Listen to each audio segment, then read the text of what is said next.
You didn't argue, you didn't fight, nobody said anything mean, and yet you walked away from that conversation feeling like you just run a marathon in wet clothes, exhausted, a little hollow, maybe even faintly annoyed at yourself for feeling that way because nothing even happened. Sound familiar? Maybe it's you. Maybe it's someone you know who keeps canceling plans with a particular person for reasons they can't quite articulate. They're fine, you tell yourself. They didn't do anything, but your body already knows the truth. Your brain is still negotiating.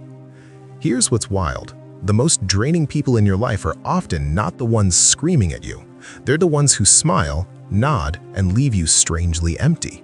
And today, we're going to pull back the curtain on exactly why that happens, what's going on beneath the surface, what psychology actually says about this invisible drain, and which type of person in your life might be the quiet culprit. Stick around, because one of these is going to hit uncomfortably close to home. The emotional thermostat thief. Picture this. You show up to lunch in a decent mood. Nothing spectacular, just normal, fine Tuesday energy. Your companion across the table is subdued. They're not rude, they're not complaining, they're just sort of flat. You find yourself talking more to fill the silence, laughing a little louder, asking more questions. And by the time the check arrives, you're somehow both exhausted and inexplicably sad, even though the soup was good. What just happened? You met what psychologists call an emotional thermostat thief. These are people who unconsciously, or sometimes very consciously, regulate their own emotional temperature by borrowing from yours. The technical term here touches on emotional contagion, which is the well-documented phenomenon where we literally catch the feelings of people around us, the same way we catch a yawn. Our mirror neurons are essentially built to sync us up with whoever we're near. The problem is, some people have what researchers describe as chronically low emotional affect, a kind of persistent flatness or suppressed energy, and when you're around them, your nervous system works overtime trying to bridge the gap. You become the emotional radiator in the room. You generate warmth for two people without anyone asking you to. And that, quietly, is exhausting. You might recognize this person as someone who never seems excited, never fully engages, never quite meets you where you are emotionally, but who somehow always seems a little better after spending time with you, while you feel strangely worse. Then there's the type who is perfectly pleasant on the surface, warm even. They remember your birthday, they ask about your life, but something about every conversation leaves a faint aftertaste, like you're being evaluated rather than known. This is the person who operates on hidden social ledgers. Every favor is noted, every success of yours is quietly measured against their own. They never say, "I'm jealous," they say, "Oh wow, good for you," in a tone that could mean 6 different things. Psychologists call this covert narcissism, and unlike its loud, braggy cousin, the covert variety is almost invisible in real time. What drains you isn't conflict, it's the low hum of surveillance. Your nervous system picks up on micro-signals of inauthenticity, the slight delay before they compliment you, the way they redirect conversations back to themselves with surgical precision, the sense that you're being managed rather than simply talked to. You can't point to any single thing they said, but you leave feeling somehow smaller, a little less confident, like you've been slowly talked out of something you believed about yourself, and you're not entirely sure when it happened.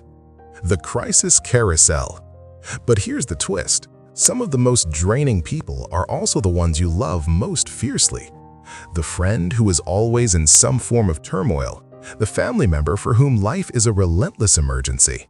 Nothing is ever stable. Every week brings a new catastrophe, a new betrayal, a new person who wronged them, a new plan that collapsed. You care about them, of course you do. So you show up, every time. What happens neurologically is significant. Repeated exposure to someone else's crises keeps your stress response system in a state of low-grade activation. Cortisol, the stress hormone, doesn't distinguish between your emergency and someone else's you've absorbed on their behalf. Over time, chronic exposure to high-drama individuals can literally dysregulate your own nervous system, a phenomenon some therapists loosely connect to secondary traumatic stress. The cruel irony? This person rarely notices your depletion because they're too consumed by their own.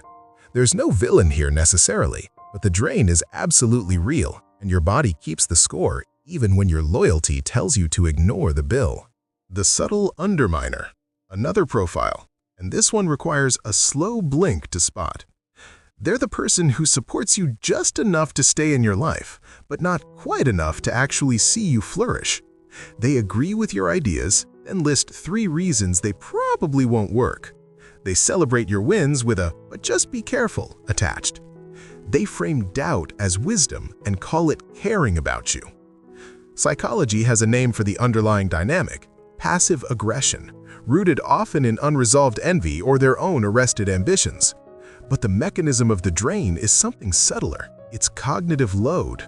Every time you're around this person, your brain is running a background program, sorting their words for hidden meaning, deciding how much to share, bracing slightly before you deliver good news.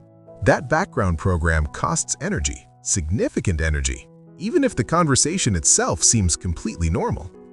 You'll know this person because you find yourself editing what you tell them, not lying, just curating, keeping the best parts of your life slightly out of reach. Your gut figured this out long before your brain caught up. And finally, possibly the most confusing of all, the person who genuinely, sincerely, with their whole heart loves you and still leaves you completely drained. They're not malicious. They're not calculating.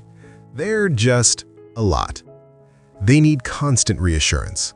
They process every emotion out loud at length, and they process it with you. They love deeply and require that love to be returned in high volume, frequently, and on demand. This is what attachment researchers call anxious attachment operating at full intensity. And loving someone like this, truly loving them, can feel like trying to fill a bathtub with the drain open. Not because they're bad, but because their need is structurally larger than any one person can sustainably meet. The drain here isn't conflict, it's the weight of being someone's primary emotional infrastructure. And recognizing that is not a betrayal of the relationship. It's actually the beginning of a healthier one, because sustainable love requires sustainable boundaries, even with people who mean you no harm. So here's where we land. Exhaustion doesn't always come from explosions. Sometimes it comes from 1,000 small, invisible withdrawals, from sinking too hard, tracking too much, bracing too often, giving too freely with no reciprocal return. Your nervous system is smarter than your social manners. When it's tired around a particular person, that's not rudeness, that's data. So, which of these resonated with you? Is there someone in your life who fits one of these profiles? Or maybe, with a little brutal honesty, do you recognize some of these patterns in yourself?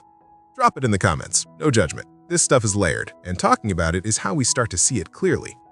If this gave you something to think about, share it with someone who might need to hear it. And if you want more of this kind of psychology meets real-life content, you know where the subscribe button is. We'll see you in the next one.